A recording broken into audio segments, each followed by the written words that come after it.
Hello दोस्तों, कैसे हो आप। मैं हूं देवेंद्र।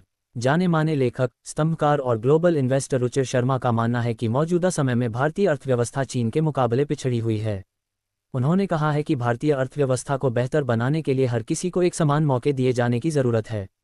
उन्होंने ये भी कहा कि लोगों के लिए कल्याण संबंधी योजनाओं और कॉर्पोरेट संबंधी योजनाओं में संतुलन करने की ज़रूरत है। पिछले दिनों रुचिर शर्मा ने एक लंबी बातचीत की। इस बातचीत में उन्होंने दुनिया भर की अर्थव्यवस्था, अमेरिका चीन की आपसी होड़, भारतीय अर्थव्यवस्था और नरेंद्र मोदी सरकार की योजनाओं पर विस्तार से अपनी बात रखी। रुचिर शर्मा 2002 से अमेरिकी शहर न्यूयॉर्क में रह रहे हैं। वह उन भारतीयों में हैं जिन्होंने अमेरिका में जाकर अपना एक मुकाम बनाया है। डोनाल्ड ट्रंप के अमेरिका के राष्ट्रपति पद पर वापसी से भारत को कितना फायदा होगा, पूछे जाने पर उन्होंने कहा, ट्रंप की मानसिकता रणनीतिक न होकर लेन देन वाली है। इसलिए उनका ध्यान इस पर रहेगा कि वह भारत के साथ कैसा व्यापार कर सकते हैं। अगर भारत चीन के साथ कोई व्यापार संधि कर रहा है तो उसमें अमेरिका की क्या हिस्सेदारी रहेगी। तो कुल मिलाकर दोनों देशों के बीच रिश्ते लेन देन आधारित रहने वाले हैं। आम भारतीयों की दिलचस्पी भारतीय प्रधानमंत्री मोदी और ट्रंप के आपसी रिश्तों में भी है। क्या इसका कोई फायदा भारत को नहीं होगा, पूछे जाने पर उन्होंने कहा, मित्रता का फायदा होता है, लेकिन ट्रंप के लिए लेन देन ही सबसे अहम चीज़ है। ट्रंप को जो लोग जानते हैं उनका कहना है कि ट्रंप का कोई दोस्त नहीं है, उनकी केवल लोगों से जान पहचान है। उनके पास कोई असली दोस्त नहीं है। उनका व्यक्तित्व ही ऐसा है कि उनकी जान पहचान बहुत लोगों से है, लेकिन उनका कोई नज़दीकी दोस्त नहीं है। इसलिए अगर कोई ये मानता है कि ट्रंप उनके दोस्त है और इससे उन्हें कोई फ़ायदा होगा, तो ऐसा होना मुश्किल है। राष्ट्रपति बनने के बाद अमेरिका में क्या बदलाव आएंगे और ट्रंप को किन चुनौतियों का सामना करना पड़ सकता है, इस पर रुचिर शर्मा कहते हैं, आज का अमेरिका दो दिशा में जा रहा है।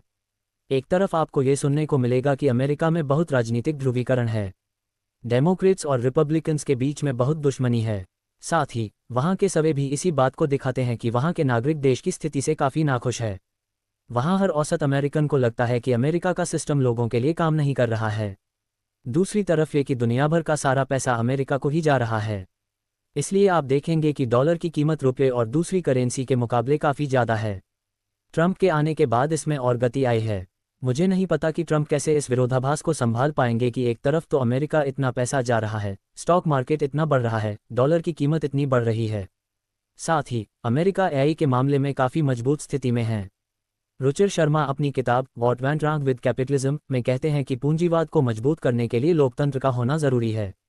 इस पहलू पर वह कहते हैं, पूंजीवादी देशों में सरकार की भूमिका बहुत बढ़ चुकी है, इसलिए इसको पूंजीवाद कहना ठीक नहीं होगा, क्योंकि पूंजीवादी देशों में व्यक्ति की आर्थिक आज़ादी पर कोई बंदिशें नहीं होती है। लेकिन अगर सरकार की भूमिका इतनी बढ़ गई है कि सरकार व्यापार पर इतने नियम लगा रही है, बड़ी बड़ी कंपनियों को मदद कर रही है, कंपनियों को राहत पैकेज देकर उन्हें बिखरने से रोक रही है, इसलिए पश्चिमी समाज में पूंजीवाद की परिभाषा बदल गई है। हालांकि पिछले कुछ सालों में लोकतांत्रिक देशों में आंतरिक तौर पर खतरा बढ़ा है। रुचिर शर्मा से जब पूछा गया कि जिन देशों में लोकतंत्र कमज़ोर हो रहा है, वहाँ पूंजीवाद का फैलना लोगों के लिए कितना सुरक्षित होगा, तो उन्होंने कहा, ये कहना बिल्कुल ठीक है कि लोकतांत्रिक देशों को काफ़ी नुकसान पहुँचा है, लेकिन अगर आप चीन को भी देखें तो वहाँ भी पिछले 5-10 सालों में काफ़ी समस्या आई है। उद्धरण चिन्ह। तो ये कहना कि अगर सत्तावादी सरकार के आने से अर्थव्यवस्था में सुधार होगा, तो चीन इस बात का उदाहरण है कि ऐसा नहीं होता है।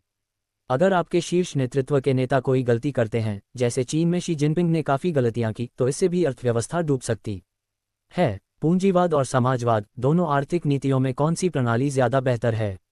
इस सवाल के जवाब में उन्होंने कहा, जिस पूंजीवाद को आज हम पश्चिमी देशों में देखते हैं, वह सच्चा पूंजीवाद नहीं है। पूंजीवाद की नींव रखने वाले दार्शनिक अगर आज के पूंजीवाद को देखेंगे तो वह कहेंगे कि यह तो पूंजीवाद नहीं है।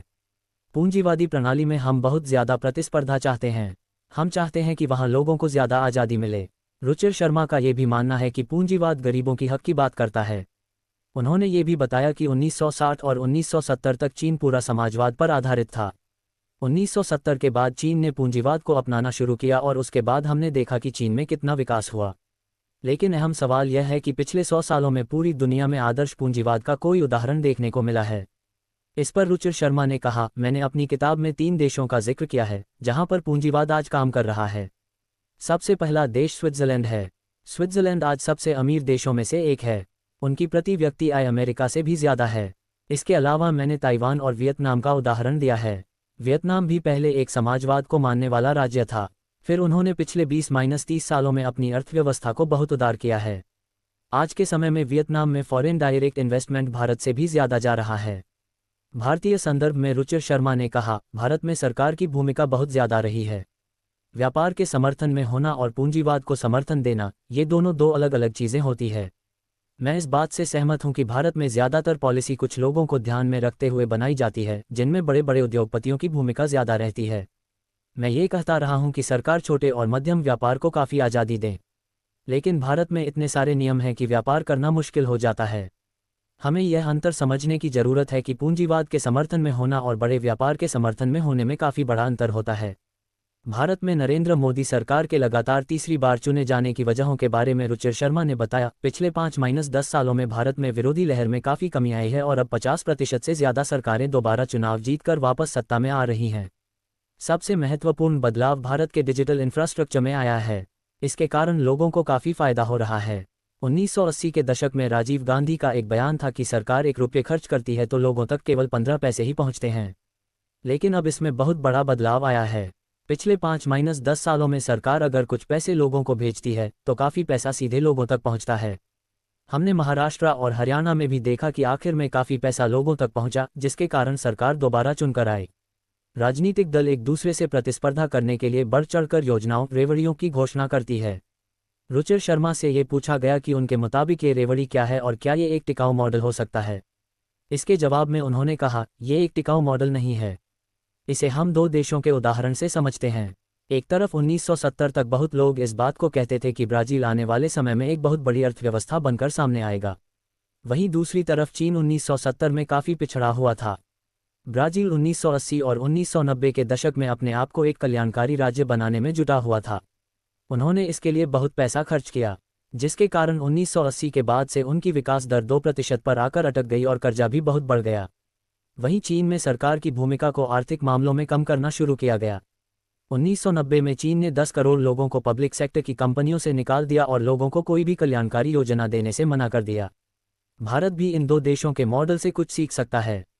भारत में एक निवेशक के तौर पर मेरे लिए सबसे बड़ा जोखिम यह है कि भारत ने पिछले 5-7 सालों में जो संतुलन बनाया था वह बिगड़ने लगा है, क्योंकि अब सरकार कल्याणकारी योजना पर ज़्यादा खर्च करेगी और इंफ्रास्ट्रक्चर पर कम पैसा खर्च करेगी।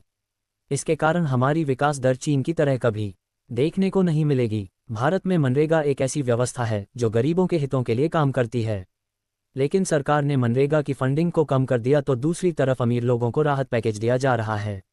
इस पहलू पर रुचिर शर्मा का मानना है, मैं राहत पैकेज दिए जाने के बिल्कुल खिलाफ हूं। अमेरिका में एक लंबे समय तक निजी सेक्टर की कंपनियों को राहत पैकेज नहीं दिया जाता था, लेकिन अमेरिका में 1980 में इसमें काफ़ी तेजी आई है। भारतीय अर्थव्यवस्था के चीन की तरह 9 से 10% की विकास दर से आगे बढ़ने के लिए रुचिर शर्मा कुछ सुझाव भी देते हैं। वह कहते हैं, आपको चीन की तरह 9 से 10% की विकास दर से आगे बढ़ना है तो आपको ये समझना होगा कि चीन ने इसके लिए क्या किया। चीन ने कहा कि हम 9 से 10% की विकास दर से आगे बढ़ेंगे और इससे ही ज़्यादा से ज़्यादा लोगों को मदद की जा सकेगी। जीवाद का सबसे महत्वपूर्ण सिद्धांत नतीजों की समानता नहीं है, यानी सभी लोगों को एक जैसा परिणाम मिले, लेकिन इसका महत्वपूर्ण सिद्धांत है मौकों की समानता देना, जहां सभी लोगों को समान मौका मिले। अमेरिका में एक बात कही जाती है कि वहां कोई भी जाकर सफल हो सकता है, लेकिन क्या ये बात आज के समय में भी पूरी तरह से ठीक है? इस सवाल के जवाब में उन्होंने कहा, नहीं, इसमें काफ़ी बदलाव आया है।